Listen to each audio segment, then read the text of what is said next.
کہ قطر پوری ثابت قدمی کے ساتھ آگے بڑھ رہا ہے اور اس نے دنیا کو درپیش موجودہ بحران کے خطرے کا پیش کی ادراک کر لیا تھا۔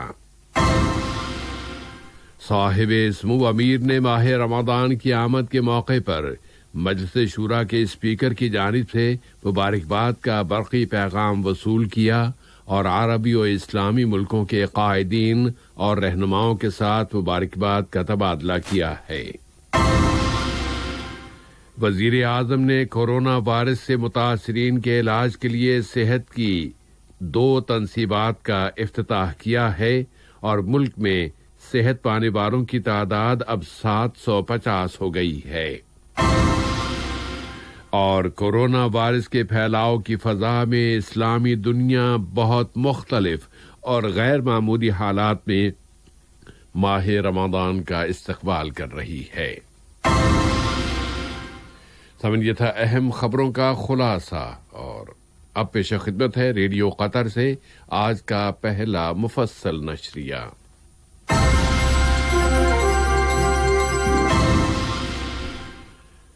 بسم اللہ الرحمن الرحیم۔ صاحب سمو امیر شیخ تمیم بن حمد آل ثانی نے ماہ رمضان کی آمد کے موقع پر کل رات ٹیلی ویژن پر اپنے خطاب میں پرزور انداز میں کہا ہے کہ قطر پوری ثابت قدمی کے ساتھ آگے بڑھ رہا ہے اور اس نے دنیا کو درپیش موجودہ بحران کے خطرے کا بہت جلد ادراک کر لیا تھا اور اس نے بحرانوں سے نمٹنے کے معاملات میں دوسروں کی مہارتوں سے استفادہ کیا ہے۔ صاحب سمو امیر نے ٹیلی ویژن پر اپنے اس خطاب میں یہاں کے شہریوں اور مقیم باشندوں سبھی کو مخاطب کیا اور کورونا وائرس کی عالمی وبا کا مقابلہ کرنے کے وسائل کا جائزہ لیا۔ صاحب سمو امیر نے کہا کہ انہوں نے اس بحران کے پہلے روز سے ہی شفافیت اور ٹرانسپیرنسی کو اپنایا ہے کہ ہمارا یہی اسلوب ہے اور بچاؤ کی یہ ایک اہم شرط ہے کہ حقائق کو چھپانے سے لوگوں کو خطرے سے دوچار کر دیا جاتا ہے۔ صاحب سمو امیر نے کہا کہ قطر سب کے لیے تمام تر طبی آلات اور ضروریات پوری کر رہا ہے۔ انہوں نے طبی عملے کے افراد، سیکیورٹی کے اداروں اور بحران سے متعلقہ تمام شعبوں میں کام کرنے والوں کا شکریہ ادا کیا۔ بتایا کہ ملک اس وقت ایک ایسے مناسب وقت کا جائزہ لے رہا ہے جس میں مختلف شعبوں کو بتدریج کھول دیا جائے گا، لیکن لوگوں کی صحت کو ہرگز خطرے سے دوچار نہیں کیا جائے گا۔ صاحب سمو امیر نے کہا کہ انہیں یہاں کی عوام کی صلاحیتوں اور ان کی قوت کا اندازہ اور ادراک ہے اور وہ اسی سے عزم حاصل کرتے ہیں۔ صاحب سمو امیر نے اس وبا کے اقتصادی اثرات کا مقابلہ کرنے کے لیے باہمی تعاون اور کندھے سے کندھا ملا کر کھڑے ہونے کی اپیل کی۔ انہوں نے اپنے خطاب میں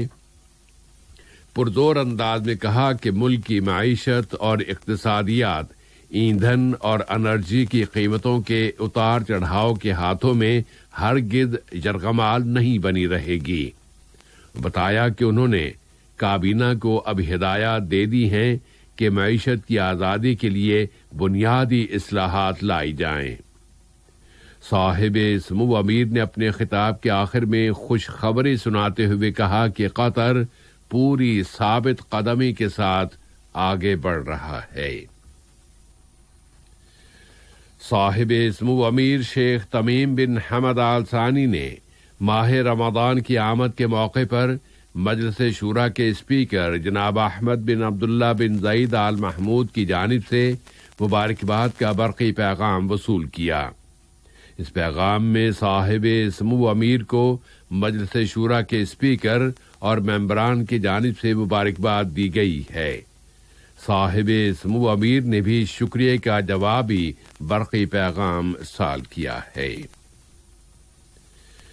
صاحب سمو امیر شیخ تمیم بن حمد آل ثانی نے برادر اسلامی ملکوں کے قائدین، رہنماؤں اور سربراہان کے ساتھ ماہ رمضان کی آمد پر مبارکباد کے برقی پیغامات کا تبادلہ کیا ہے۔ صاحب سمو امیر شیخ تمیم بن حمد آل ثانی نے اس موقع پر متعدد برادر عربی اور اسلامی ملکوں کے سربراہان کے ساتھ ٹیلی فون پر رابطے بھی قائم کیے ہیں۔ صاحب سمو امیر نے کویت کے امیر شیخ صباح الاحمد الجابر الصباح، سلطنت عمان کے سلطان ہیثم بن طارق بن تیمور، مملکت اردن کے بادشاہ شاہ عبداللہ دوم ابن الحسین، مملکت مراکش کے بادشاہ شاہ محمد ششم، وفاقی جمہوریہ صومالیہ کے صدر محمد عبداللہ فرماجو، جمہوریہ تیونس کے صدر قیس بن سعید، جمہوریہ عراق کے صدر برہم صالح، فلسطین کے صدر محمود عباس، کویت کے ولی عہد شیخ نواف الاحمد الجابر الصباح اور اسلامی مزاحمتی تحریک حماس کے سیاسی دفتر کے سربراہ ڈاکٹر اسماعیل ہنیہ کے ساتھ ماہ رمضان کی آمد پر مبارکباد کا تبادلہ کیا ہے۔ نائب امیر شیخ عبداللہ بن حمد آل ثانی نے برادر عربی اور اسلامی ملکوں کے اولیاء عہود اور نائب سربراہان کے ساتھ ماہ رمضان کی آمد پر مبارکباد کے برقی پیغامات کا تبادلہ کیا۔ اسی طرح وزیر اعظم و وزیر داخلہ شیخ خالد بن خلیفہ بن عبدالعزیز آل ثانی نے بھی برادر عربی اور اسلامی ملکوں کے وزرائے اعظم کے ساتھ ماہ رمضان کے آمد کے موقع پر مبارکباد کے برقی پیغامات کا تبادلہ کیا ہے۔ وزیر اعظم و وزیر داخلہ شیخ خالد بن خلیفہ بن عبدالعزیز آل ثانی نے ڈیموکریٹک وفاقی جمہوریہ نیپال کے وزیر اعظم جناب کے پی شرما کی جانب سے ایک ٹیلی فون کال وصول کی۔ اس رابطے کی ابتدا میں نیپال کے وزیر اعظم نے ڈیموکریٹک وفاقی جمہوریہ نیپال کی صدر محترمہ بدیا دیوی بھنڈاری کی جانب سے صاحب سمو امیر شیخ تمیم بن حمد آل ثانی کے لیے خیر سگالی کا ایک پیغام پہنچایا، جس میں ان کی صحت و سلامتی اور قطری عوام کی ترقی و خوشحالی کی تمناؤں پر مشتمل جذبات کا اظہار کیا گیا ہے۔ وزیر اعظم و وزیر داخلہ نے صاحب سمو امیر کی جانب سے نیپالی صدر کی صحت و سلامتی اور دوست عوام کی مزید ترقی و خوشحالی کی تمنا کا پیغام ان کے سپرد کیا۔ کل کے اس رابطے میں باہمی تعلقات و تعاون اور مختلف شعبوں میں اس کے مزید فروغ کے وسائل پر بات چیت کی گئی۔ نیپال کے وزیر اعظم نے قطر میں نیپالی کمیونٹی کی حاصل سرپرستی اور توجہ پر صاحب سمو امیر کا شکریہ ادا کیا ہے۔ وزیر اعظم و وزیر داخلہ نے بھی قطر میں ترقیات کے مختلف شعبوں میں نیپالی کمیونٹی کے کردار کی تعریف کی۔ اس کے علاوہ اس رابطے میں کورونا وائرس کی وبا کی روک تھام کے لیے دونوں ملکوں کی کوششوں کا بھی جائزہ لیا گیا۔ وزیر اعظم و وزیر داخلہ شیخ خالد بن عبدالعزیز آل ثانی نے برادر ملک مملکت مراکش کے وزیر اعظم ڈاکٹر سعد الدین العثمانی کی جانب سے ایک ٹیلی فون کال وصول کی۔ اس کال کی ابتدا میں ماہ رمضان کی آمد پر مبارکباد کا تبادلہ کیا گیا اور پھر دونوں برادر ملکوں کے باہمی گہرے تعلقات کا جائزہ لیا گیا۔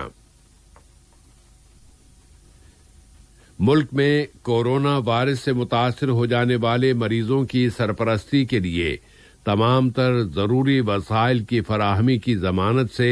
ملک کی جانب سے کی جانے والی کوششوں کے ضمن میں وزیر اعظم و وزیر داخلہ شیخ خالد بن خلیفہ بن عبدالعزیز آل ثانی نے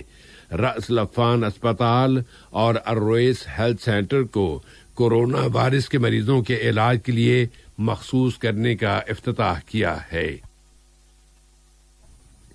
وزیر اعظم نے اس اسپتال اور ہیلتھ سینٹر کے مختلف حصوں کا دورہ کیا اور وہاں سرپرستی کی مختلف سروسز اور معائنے کے لیے فراہم کیے گئے وسائل، طبی آلات کی موجودگی کے بارے میں معلومات حاصل کیں۔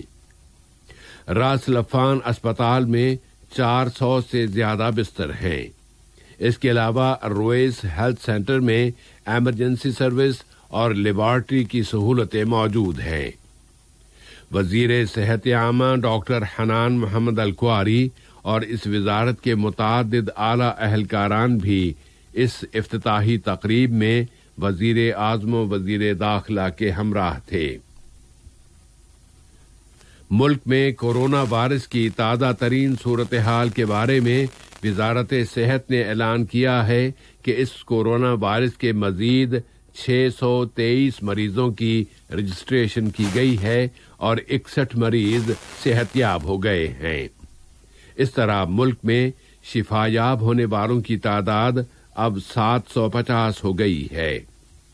نئے متاثرین کی بیشتر تعداد ملک میں آنے والے ورکروں پر مشتمل ہے۔ ان کی اکثریت کو احتیاطی طور پر قرنطینہ میں رکھا گیا تھا، جبکہ بقیہ لوگ ایسے شہریوں اور مقیم باشندوں پر مشتمل ہیں جو ان کی فیملیز میں اس وائرس کے متاثرین کے ساتھ میل جول کی وجہ سے متاثر ہوئے ہیں۔ وزارت صحت نے ایک مرتبہ پھر سماج اور معاشرے کے تمام لوگوں سے اپیل کی ہے کہ وہ اپنے گھروں میں رہیں، انتہائی شدید ضرورت کے بغیر گھروں سے باہر نہ نکلیں، احتیاطی اقدامات کی سختی سے پابندی کریں، سماجی مسافت یعنی سوشل ڈسٹینس اور دوسرے لوگوں کے ساتھ ایک فاصلے پر رہنے کی پابندی کریں۔ وزارت صحت اس کورونا وائرس کی ایک سے دوسرے کی طرف منتقلی کے سلسلے کا مسلسل پیچھا کر رہی ہے اور مختلف ٹیسٹوں اور معائنوں کے ذریعے ان لوگوں کا پتہ چلا رہی ہے جو متاثرین کے ساتھ ملنے جلنے کی وجہ سے اس بیماری کے شکار ہو رہے ہیں۔ اس لیے متاثرین کا قبل از وقت پتہ چلانے اور اس وائرس کے پھیلاؤ کی روک تھام کے لیے بڑی مدد مل رہی ہے۔ پھر ملک واپس آنے کے خواہش مند شہریوں اور قطری خواتین کے بچوں کو یہاں لانے کے لیے ملک کی کوششوں کے نتیجے میں جمہوریہ الجزائر اور تیونس سے 34 قطری شہریوں کو ایک خصوصی پرواز کے ذریعے دوحہ کے حمد انٹرنیشنل ایئرپورٹ پہنچا دیا گیا ہے۔ وزارت اوقاف و اسلامی امور میں رویت ہلال کمیٹی نے اعلان کیا ہے کہ آج 24 اپریل بروز جمعہ رمضان 1441 ہجری کا پہلا دن ہے۔ کمیٹی کے سربراہ ڈاکٹر ثقیل سائر الشمری نے اپنے ایک بیان میں رویت ہلال کا اعلان کیا ہے۔ چونکہ اس سال ماہ رمضان کورونا وائرس کے پھیلاؤ کی وجہ سے غیر معمولی حالات میں آیا ہے، اس لیے ڈاکٹر ثقیل الشمری نے کہا ہے کہ متعلقہ اداروں کی طرف سے جاری کی گئی صحت کی تعلیمات کی مکمل پابندی کی جائے۔ وزارت اوقاف و اسلامی امور نے اعلان کیا ہے کہ ملک میں تمام مساجد 5 نمازوں کی جماعتوں اور نماز جمعہ کے لیے بند رہیں گی تاکہ نمازیوں کی سلامتی اور ان کے اطمینان کی شرطیں پوری نہیں ہو جاتی، اور تمام مساجد میں وقت پر اذانیں دینے کا سلسلہ جاری رکھا جائے گا۔ وزارت اوقاف نے اپنے ایک بیان میں کہا ہے کہ جامع امام محمد بن عبد الوہاب کو اس فیصلے سے مستثنی رکھا گیا ہے اور اس میں صرف 40 نمازیوں کی موجودگی میں نماز جمعہ ادا کی جائے گی، اور یہ افراد اس مسجد کے ائمہ، مؤذنین اور ورکروں پر مشتمل ہیں۔ اسی طرح اس مسجد میں ماہ رمضان کے دوران امام اور مسجد کے ملازمین کی موجودگی میں نماز عشاء اور قیام اللیل کی نماز ادا کی جائے گی، اور وہ لوگ وزارت صحت کی طرف سے مقرر کردہ حفاظتی اقدامات کی پابندی کریں گے۔ نووا کورونا وائرس دنیا میں مزید انسانی جانیں نکل رہا ہے اور اب تک وفات پانے والوں کی تعداد 191,000 سے زیادہ ہو گئی ہے۔ امریکہ اب بھی سر فہرست ہے کہ وہاں 50,000 سے زیادہ امریکی باشندے موت کے منہ میں چلے گئے ہیں، جبکہ متاثرین کی تعداد 2,72,000 سے زیادہ ہو چکی ہے۔ یورپ اور امریکہ میں سائنسی تحقیقات میں ایک دوسرے پر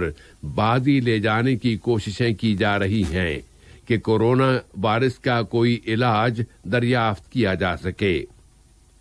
صحت کی عالمی تنظیم WHO نے اعلان کیا ہے کہ وہ آج جمعے کے روز متعدد انٹرنیشنل پارٹنرز کے ساتھ مل کر ایک انیشیٹو کا اعلان کرنے والی ہے، جس کا مقصد محفوظ اور فعال ادویات کی تیاری کے عمل کو تیز تر کرنا، اس وبا سے بچاؤ کی ویکسین کے ٹیسٹ کرنا، بیماری کی تشخیص اور پھر مریضوں کے کورونا وائرس کے مریضوں کے علاج میں تیزی لانا ہے۔ کورونا کی وجہ سے پوری اسلامی دنیا میں انتہائی غیر معمولی حالات میں ماہ رمضان کا استقبال کیا جا رہا ہے کہ اس وبا کی وجہ سے مساجد میں باجماعت تراویح، نماز پنجگانہ اور جمعے کی نماز ادا نہیں کی جا سکتی۔ پاکستان اور کئی دوسرے ملکوں میں نمازیوں کے درمیان مناسب فاصلہ رکھ کے نماز ادا کرنے کا اہتمام کیا گیا ہے۔ مجموعی طور پر بہت سی روایات پر جو ماہ رمضان کا ایک لازمی حصہ ہوا کرتی ہیں، عمل درآمد نہیں کیا جا رہا۔ آج کا یہ نشریہ ختم ہونے سے قبل اہم خبروں کا خلاصہ ایک مرتبہ پھر سماعت فرما لیجیے۔ صاحب سمو امیر نے اپنے خطاب میں فرمایا ہے کہ قطر پوری ثابت قدمی کے ساتھ آگے بڑھ رہا ہے اور اس نے دنیا کو درپیش موجودہ بحران کے خطرے کا پیش کی پتہ چلا لیا تھا۔ صاحب سمو امیر نے ماہ رمضان کی آمد کے موقع پر مجلس شورا کے اسپیکر کی جانب سے مبارکباد کا برقی پیغام وصول کیا اور عربی و اسلامی ملکوں کے قائدین اور رہنماؤں کے ساتھ مبارکباد کا تبادلہ کیا ہے۔ وزیر اعظم نے کورونا وائرس سے متاثرین کے علاج کے لیے صحت کی 2 تنصیبات کا افتتاح کیا ہے اور ملک میں صحت پانے والوں کی تعداد اب 750 ہو گئی ہے، اور کورونا وائرس کے پھیلاؤ کی فضا میں اسلامی دنیا بہت مختلف اور غیر معمولی